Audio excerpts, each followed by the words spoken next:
Under the dim glow of shattered starlight, 3 alien women, each scarred, beautiful, and carrying the weight of worlds, stood before the lone human who had sworn to protect them. Their blue skin shimmered like liquid moonlight, their white horns faintly glowing as the cold wind howled through the broken outpost. Fear and longing warred in their eyes, knowing this might be their final night alive, yet drawn to the one who had promised them more than survival.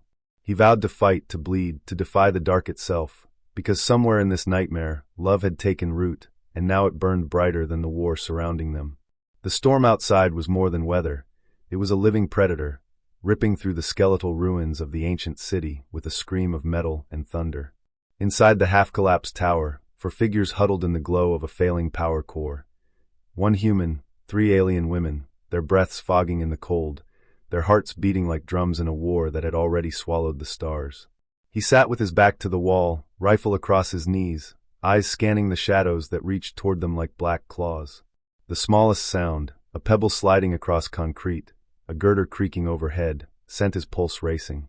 Beside him, the first of the alien women leaned closer, her soft, luminous blue skin brushing his arm, her long black hair spilling across his shoulder like liquid night. Her horns, curved, pale, and faintly glowing, caught the dying light of the core, framing eyes that shimmered with equal parts fear and longing. "You'll stay with us, won't you?" she whispered, her voice trembling like glass. His jaw tightened, not from uncertainty, but from the weight of the promise he had already made. "I'll stay. I'll fight. Until the last breath leaves me." The second alien woman shifted on his other side, taller, her build stronger, yet her fingers shook as they traced the battered plating of his armor. Her touch wasn't searching for comfort, she was grounding herself, making sure he was real, that he hadn't vanished into the shadows like the rest of their squad. "You don't understand," she murmured, her voice low, almost swallowed by the storm outside. "If you fall, we fall too. We're bound to you now, by more than survival." The third knelt before him, her silhouette framed by sparks dripping from broken conduit lines above, casting her face in flashes of light and shadow. She reached forward, not timidly but with quiet reverence, and rested her hands on his, fingers interlacing with his calloused grip. Her breath ghosted against his skin as she said, "Then let us be bound, in every way. Through fear, through hope, through whatever comes next." The human swallowed hard, his throat dry from exhaustion, hunger, and the heavy, unsaid emotions clinging to all of them. But he didn't pull away, not from any of them. Instead, he tightened his grip on his rifle, his other hand curling around the alien's fingers like a vow made flesh. "Then stay close. Don't let go, not of me, not of each other." The storm roared, shaking the tower like a dying beast. Outside, things moved, shadow forms, bone-white limbs scraping across shattered walls, claws leaving deep grooves in steel. Their enemies weren't human. They weren't even alive, not in the way that mattered. They were hunger given form, sent to erase what little warmth remained in the galaxy. The core sputtered, flickered, and then dimmed to a faint pulse, plunging most of the room into heavy shadow. They moved closer, instinctively, desperately, until all 4 were pressed together in a small circle, heat and breath mingling as the cold crept in. The first alien rested her forehead against his shoulder, whispering words in her language, low, melodic, sorrowful.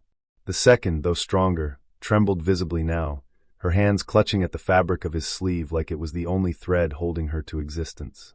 The third stayed kneeling, gaze locked on his, pleading, yet unwavering, as though silently daring the dark to take her first. Then came the sound, a low scrape of claws on stone, echoing through the corridor beyond the doorway. The human raised his rifle slowly, the weight of its stock settling against his shoulder. The alien women didn't flinch, they leaned closer, their presence not a distraction but a shield for his resolve. The first form appeared, bone-white, faceless, its spindly limbs moving with unnatural speed. The human exhaled slowly, adjusting his aim, feeling the alien girl at his side clutch tighter, as if her pulse had transferred into his. Then he fired. The shot cracked through the silence, the creature's head exploding in a burst of pale ichor. Another form scuttled forward, then another, until the doorway was filled with writhing, skeletal things. He rose to his feet, pulling the kneeling alien girl up with him, her grip refusing to slip from his hand. "Stay behind me," he ordered, though his voice was softer than command, it was promise. Then he charged forward, firing, striking, driving the monsters back step by step. Each shot lit the room in flashes, painting the alien girls in ghostly bursts of blue skin, pale horns, wide eyes, and trembling resolve. One of the creatures leaped, claws outstretched, only to be met with the taller alien girl's strike, a shard of metal driven through its chest with savage force. Her breath came in ragged gasps, but her eyes stayed locked on his, waiting for approval. He gave it, a single nod, before turning his rifle on the next. The fight stretched into a blur of noise and motion. Gunfire, screams, cold air filled with the smell of dust and blood. And then silence. The final creature crumpled, its claws scratching the floor one last time before going still. The tower stood quiet again. The storm outside still raged, but inside there was only breath.